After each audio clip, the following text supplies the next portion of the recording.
Tuhan itu katanya laisa kamislihi syai'un, Ya. ya kan?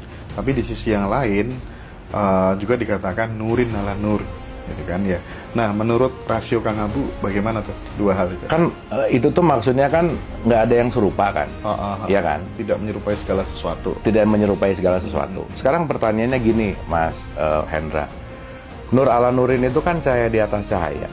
Sekarang pertanyaannya, kalau cahaya di atas cahaya, semua ini adalah produk cahaya, semua ini adalah sumbernya sama. Betul nggak? Oke. Karena semua ini adalah energi kan? Oke.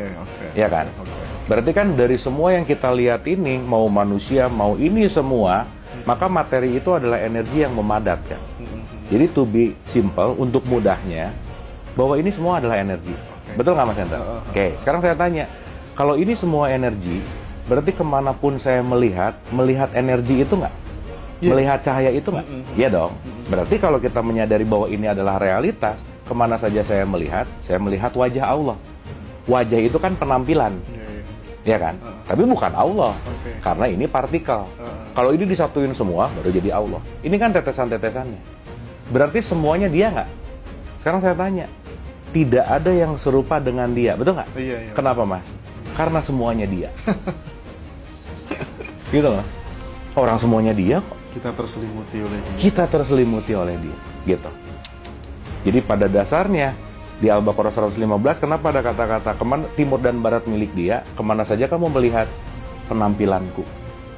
Jadi kalau kamu mau ngelihat apapun, ya kamu cuma ngelihat aku gitu. Jadi ngelihat yang paling gampang itu ngelihat Tuhan, betul Iya. Kang Abu tuh. Iya. Kita akhirnya tidak hanya bilang Allahu Akbar, tapi kita tahu seberapa besar. That's it.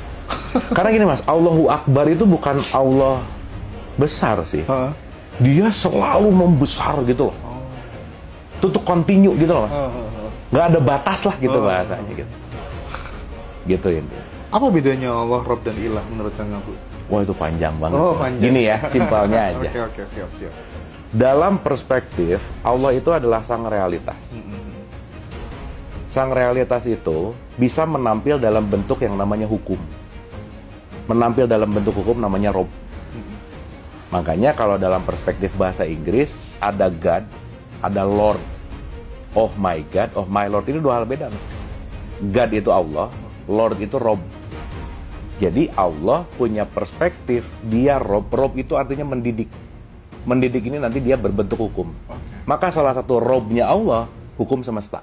Ini adalah Robnya Allah. Iya. Gampangannya begitu. Makanya ada doa itu Allahumma, ada Robbana gitu loh Mas. Iya. Nah ketika dia Rob, itu dia lagi proses mendidik namanya. Makanya pendidikan itu disebut tarbiyah. Gitu. Contoh. Ketika saya nanam melon keluar melon, ini hukum nih. Ini Rob nih. Nggak mungkin nanam melon keluar durian. Gitu kira-kira. Nah, yang meliputi semua sang pemiliknya itu disebut Malik. Nggak bisa diganggu-gugat gitu. Nah, maka semua hanya tunduk kepada ilah ini gitu. Gitu kira-kira. Nah, jadi nanti mungkin ya kapan-kapan kita bahas detail gitu. Makanya kenapa di surat An-Nas nomor pertamanya Rob dulu. Baru Malik, baru ilah. Nah, ini bentuk kasih sayang Allah, Mas. Jadi Allah itu memperkenalkan dirinya bukan Malik pangkatnya. Aku hebat loh. Tapi aku memperkenalkan diriku karena kewelas asihanku gitu. Jadi Maliknya belakangan, apalagi ilahnya gitu. Nah, jadi kenapa nomor satunya Bismillahirrahmanirrahim? Maka kata kuncinya adalah welas asih atau kasih sayang inilah yang menjadi namanya dia gitu. Nah, jadi sederhananya memang benar kita harus ngerti bahwa Allah ada partikel Rob, Malik dan Ilah, tapi seenggaknya ngerti bahwa ketika Allah sedang menjadi Rob ini adalah konteks di mana mendidik, konteks di mana dia sedang menjadikan hukum dalam kesemestaan ini gitu. Singkatnya gitu dulu Mas. Oke. Kapan-kapan kita bahas detail ya. Siap. Kapan-kapan.